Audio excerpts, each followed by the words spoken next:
One of the strangest mysteries inherent to general relativity is the concept of a wormhole, a tunnel of sorts linking two separate points in space-time. Even stranger is the idea of a traversable wormhole, where one could travel instantaneously, or nearly so, to another part of the universe entirely, or possibly even another point in time. Whether wormholes can actually exist or would be stable is a hotly debated topic, creating one artificially even more so. But what if detecting one? Say nature allows them to exist on their own. Could we look for it? My guest today looked into just that and presents a way we might detect a traversable wormhole.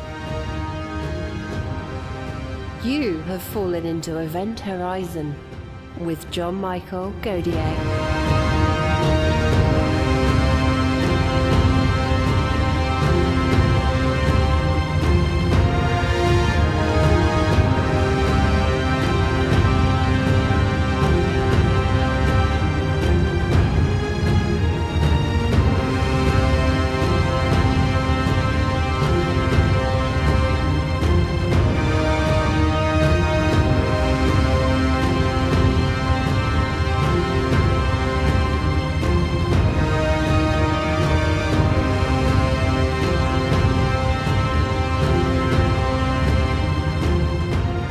In today's episode, John is joined by Dr. Dejan Stojkovic.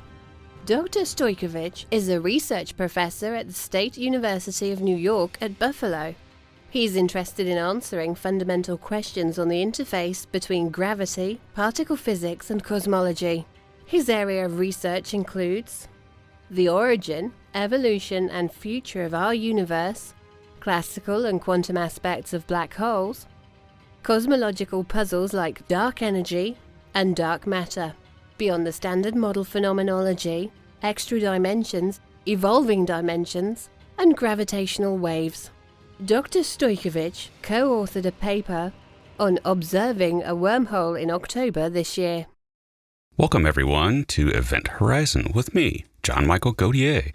If you enjoy what you hear, fall into the Event Horizon, hit the like button, and become an active subscriber by ringing the bell.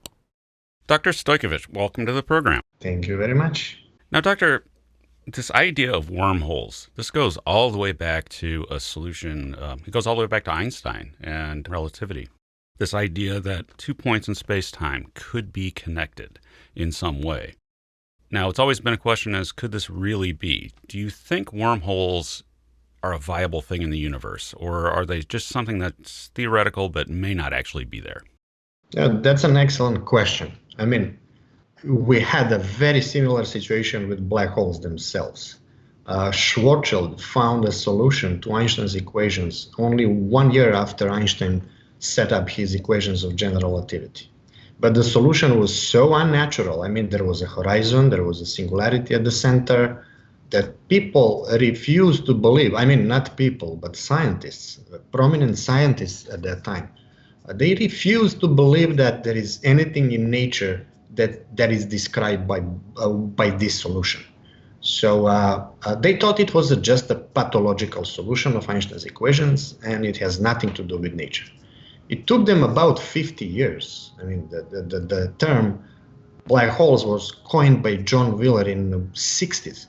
So it took people about 50 years to accept that black holes actually describe something that can be found in nature. And then once they accepted that, and once we saw one black hole, then suddenly now we see many, many black holes around. I think, I'm not sure, you can never be 100% sure, but I can see a pretty good analogy with the wormhole solutions. So as you pointed out, wormholes are a legitimate solutions of Einstein's equations. And the first solution was actually found by Einstein. It's called Einstein-Rosen bridge. And it is a solution to the equations, valid solution, legitimate solution. And we do know that whatever is not explicitly forbidden by some principle, nature always finds a way to build it somewhere. So if you really want my opinion, I would say that's the situation.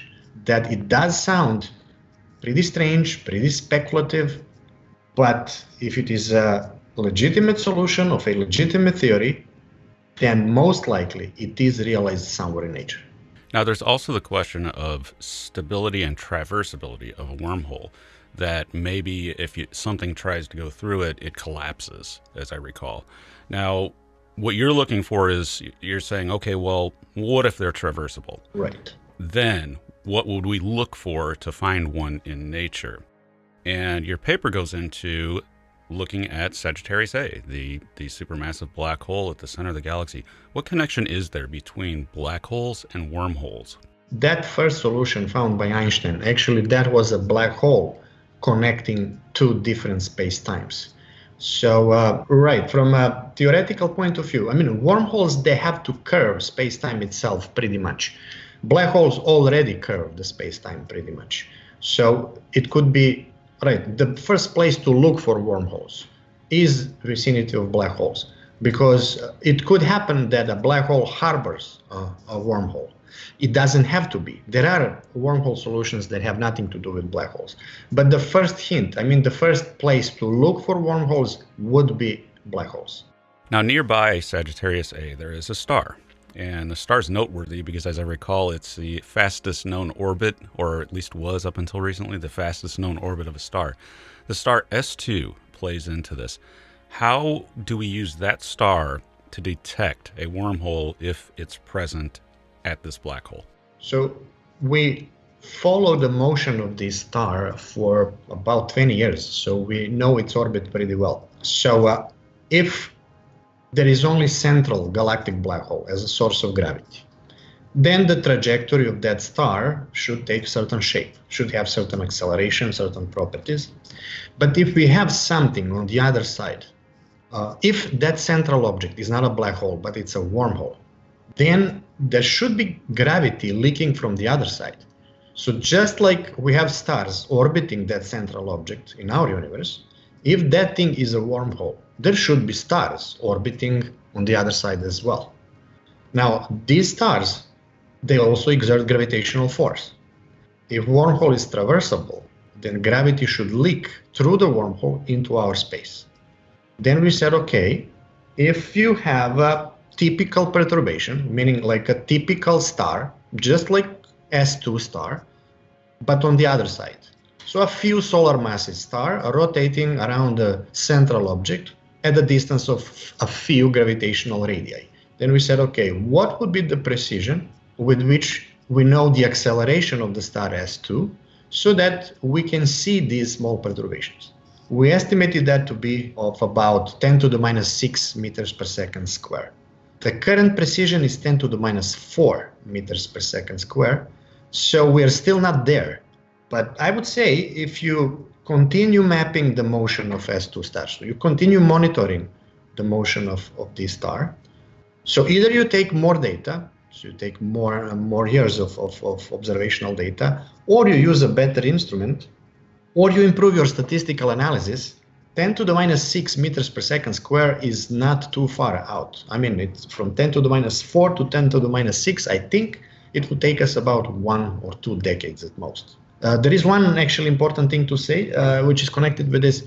Right, if the central object is a black hole, then its gravity is static. But the star on the other side has most likely an elliptic orbit, just like S2 star has an elliptic orbit. So it should be possible to distinguish gravity, which is coming from such a time-dependent perturbation, so highly elongated elliptic orbit, from the gravitational influence of the central object, which is static. Now, does it have to be another star? I mean, can it be like, say, on this side we have S2, but on the other side we have, say, a solar mass black hole or something like that? The principle is the same, right? Yeah, principle is the same. So whatever is the source of gravity on the other side should be felt by star S2.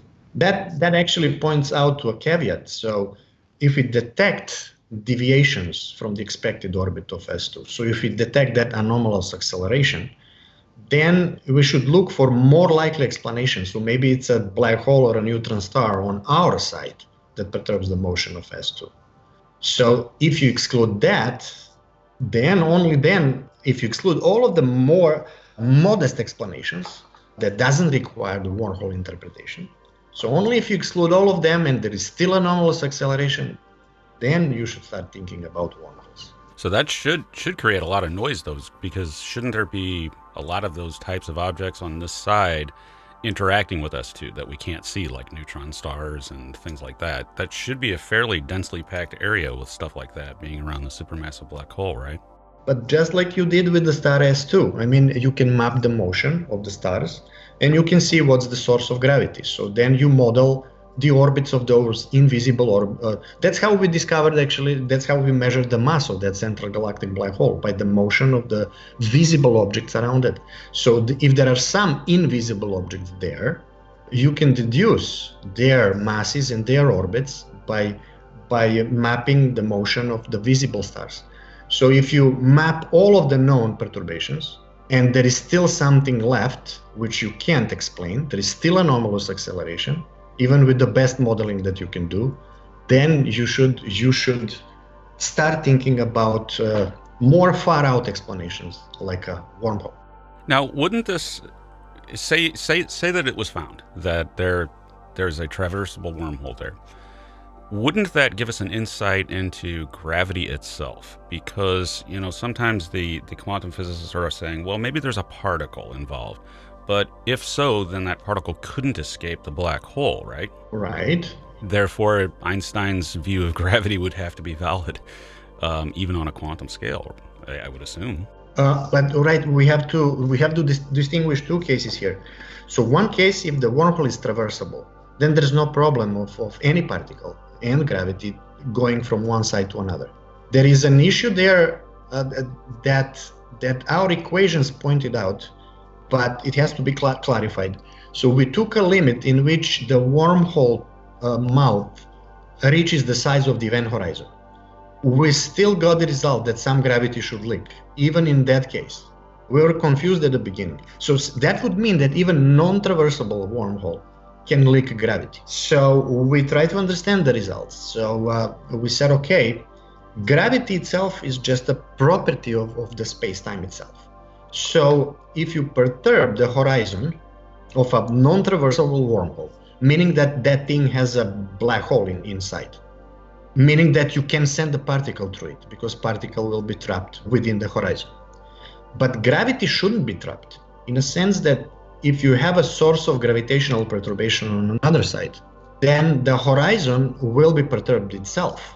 And those perturbations of the horizon of the black hole should send information on another side of a black hole, or on another side of the wormhole. Just like you have a situation with the merger of two black holes, or a neutron star merging with a black hole. So it is true that no information can propagate from inside the horizon to outside. But if you smash two black holes, so at the beginning you had two horizons, but at the end they merge into one horizon. So obviously you can deform the horizon itself. And then the information about that deformation is usually sent out in terms of gravitational waves. So it's not impossible that you can deform the horizon of the black hole, and information about the deformation is propagating further away. But only through gravity. No other electromagnetism, for example, can't. No, yeah, that also follows from our equations. So when we try to do the same thing for a scalar field, we saw that in the limit when the wormhole mouth reaches the horizon itself, the scalar field stops leaking. It shuts off at that point. So only gravity can leak. No electromagnetism nor scalar field.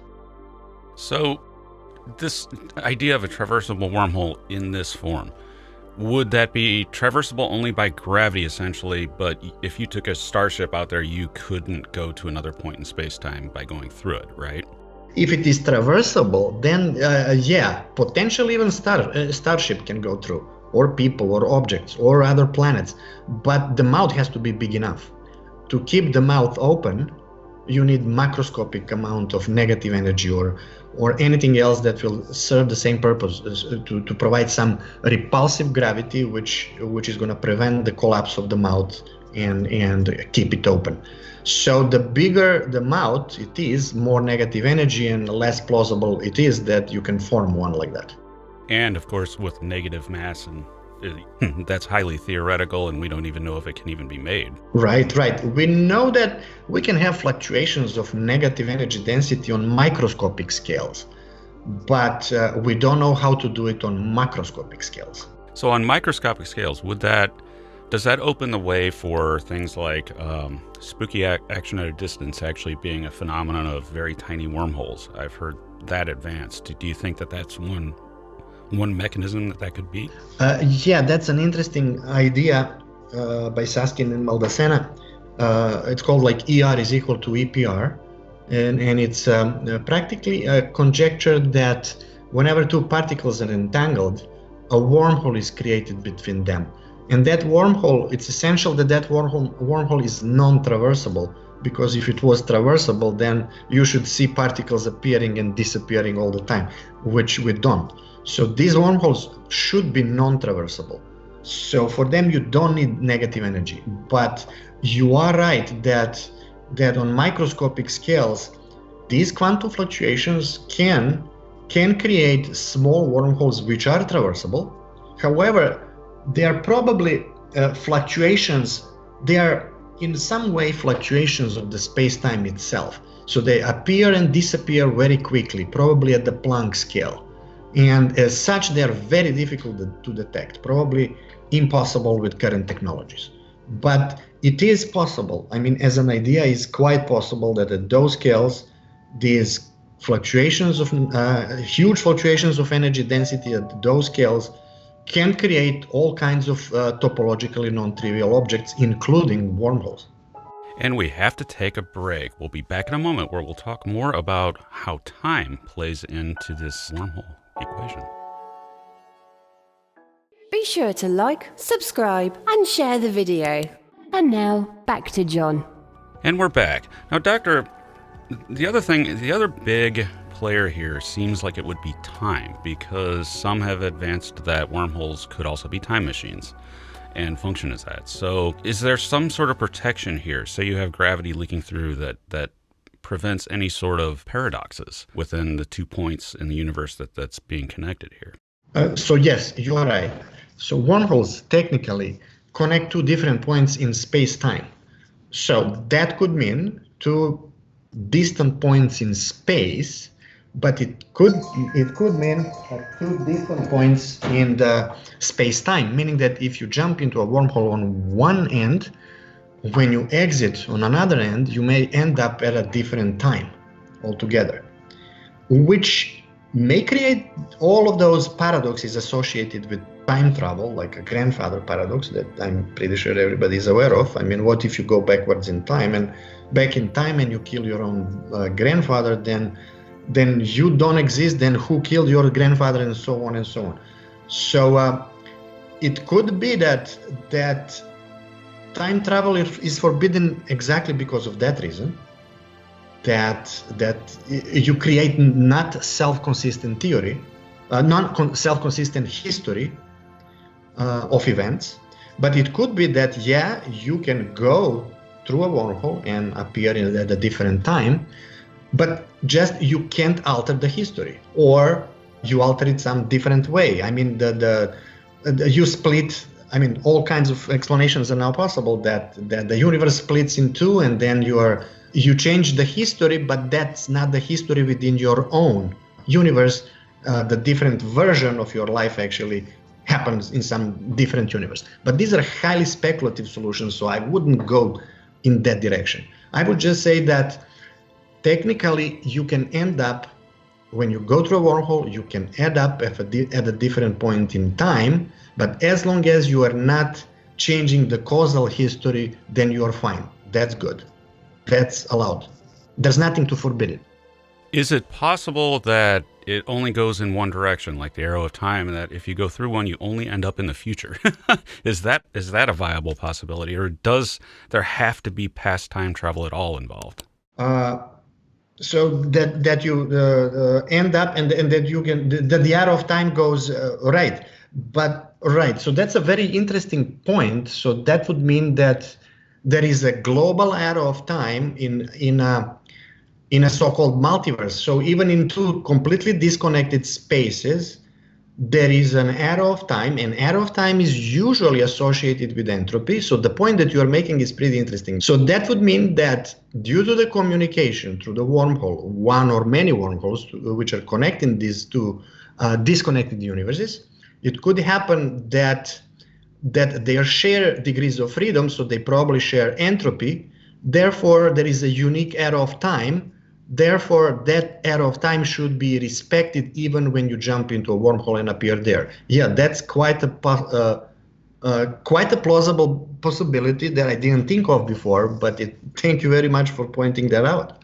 Now, another question I would ask too is, does it have to link 2 points in space-time? Can a wormhole link 2 separate universes? That's what I meant. Actually, when you look at the solution itself, at Einstein-Rosen bridge, that first solution, you can literally see that these are 2 infinite universes connected through the hypersurface of the black hole horizon. So there is a black hole that connects 2 infinite universes. So these are different universes altogether. Now, you say infinite universes. In other words, they're infinite, which brings up a lot of interesting possibilities in itself. Why do they have to be infinite? They don't have, but that's the solution. It's asymptotically flat universe in which your coordinates take all of the possible values. I mean, from minus to plus infinity. So it is infinite. You can make it more complicated. Instead of asymptotically flat universe, you work with de Sitter or anti-de Sitter. Actually, one of our previous papers, we found a solution similar to Einstein-Rosen bridge, but it's just in a de Sitter space. And we used the properties of the de Sitter space. First of all, it's finite. There is a finite horizon. A second, de Sitter space has a positive cosmological constant, and we do know that positive cosmological constant acts as a repulsive gravity. So we use that fact to stabilize 2 black holes and a wormhole between them. Because if you put 2 black holes and connect them with a wormhole, there will be attractive gravity. The configuration is not stable. It will collapse on its own. But if you do it in de Sitter space, that repulsive gravity of the positive cosmological constant can keep these 2 black holes apart at a stable configuration, and then you find a legitimate stable solution in de Sitter space. So it doesn't have to be, the universe doesn't have to be infinite. It could be finite. Now, really quickly, de Sitter space, that's sort of a construct to express space, correct? What could you give a little bit of detail as to what that is and how physicists use it? Actually, we do live in a de Sitter space. So you do know that we detected dark energy, that the universe is expanding with acceleration. You can't get acceleration if you just have ordinary matter in it, because ordinary matter and energy will have attractive gravity. So any initial expansion should be slowing down because gravity is always attractive. But if you put the whole construct in a de Sitter space, meaning if you put cosmological constant in it, that cosmological constant will have repulsive gravity. So now you can have accelerated expansion of the universe, as if gravity was repulsive. So if the universe is dominated by dark energy or a cosmological constant, like in de Sitter space, then you naturally get accelerated expansion of the universe. So, and we do actually, it looks like we do live in a de Sitter space. Yeah, that's the whole underpinning of dark energy, is the universe does appear to be speeding up as far as expansion goes. And that's observational. Yeah, exactly. Now, back to the wormhole. Now, this should be, it's convenient to look at the supermassive black hole at the center of the Milky Way, but could this happen at other black holes? Or is there like a mass limit on what could happen here? In other words, do you really need a supermassive black hole for it to also function as a wormhole, or can this be all black holes? No, right. The method works for any binary system. So binary system of 2 black holes, or a black hole, or a star. So whatever system has one of its members as a potential wormhole, and you follow the motion of its companion, I mean, you can apply absolutely the same mechanism there. There's no limit. So in other words, if we're ever in somewhere in the future, far future, we're traveling space and we come across a black hole, it might be possible for us, if it's traversable, to go through it and actually make use of this at some point. Again, in very speculative far future, of course. But it would be possible then at pretty much any black hole. Right. As I mentioned at the beginning, we studied a wormhole which is in the background of Schwarzschild metric, meaning in the background of a black hole. But it's not necessary to have a wormhole which is such a solution. So you can have wormholes. So you can have objects connecting two distant universes or two distant points in space-time that have nothing to do with black holes. They can be just some peculiar configurations, and there are no black holes in the vicinity. So it doesn't have to be, but most likely place to look for wormholes are the places where space-time is already curved in a violent way, and these are black holes. Now, what about, so say black holes, which you have massive disruptions of space-time. What about smaller, less massive objects like a neutron star? Could a neutron star have a wormhole around it? Would that be more likely as well? Theoretically, yeah. So probably, it might be a little bit technical to explain what we did. So the solution that we were dealing with takes two black hole solutions, but we cut them a little bit at the point which is larger than the horizon, and then we paste them together. In that sense, that object that harbors a wormhole doesn't have to be a literally black hole. It could be a neutron star, because the point where we paste two spaces together is not a horizon, is larger than a horizon. And neutron stars are very compact objects which are larger than a horizon. So yeah, technically you can have a wormhole which is harbored by a geometry of a neutron star rather than a black hole, because both of these geometries are Schwarzschild geometries. The only thing is that black hole goes all the way to the extreme, so there is an event horizon and there is a singularity at the center. But any massive star curves the space-time, and it's described by a Schwarzschild solution outside of the surface of the star. Now, monitoring S2's motion to see if there's indeed a wormhole here. Monitoring that, is there any instrumentation coming online in the near future that's going to help you constrain this down? Yeah, a very large telescope in Chile or Keck Observatory in Hawaii. Both of them are very powerful. So if you keep monitoring S2 with these instruments, then you should nail it down. I'm pretty confident that we will reach the needed precision pretty soon. As I said, at most 1 decade or maybe 2, but it's just like 2 orders of magnitude. I think that's doable. And also, data is being collected already on this star. Yeah, the data that we already have a precision of 10 to the minus 4 meters per second squared for the acceleration. We need 10 to the minus 6. So maybe, theoretically, yeah, if you improve your statistical analysis, then it could be that you can do it even with the current data. But I would say we need more data. All right, Doctor, it's been a really interesting chat, and I appreciate you appearing. I hope you'll come back and visit us sometime here on Event Horizon. Yeah, it was my pleasure. And we'll talk more about your other work next time, perhaps. Yeah, no problem. Thank you very much for your invitation. So, say they exist, natural traversable wormholes. Would you step through, not knowing where you might end up or when you might end up? The idea that the universe could be crisscrossed with natural shortcuts is an alluring one, allowing for faster-than-light travel in a manner still consistent with general relativity, but comes with the possibility of paradoxes. Paradoxes aren't good, and may preclude such a thing from ever existing, but at least now we have one way to look for them.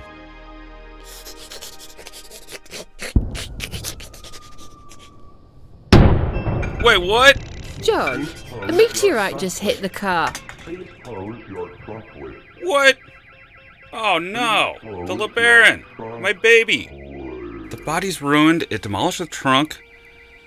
This is gonna cost a fortune to repair. It's been hit by a meteorite.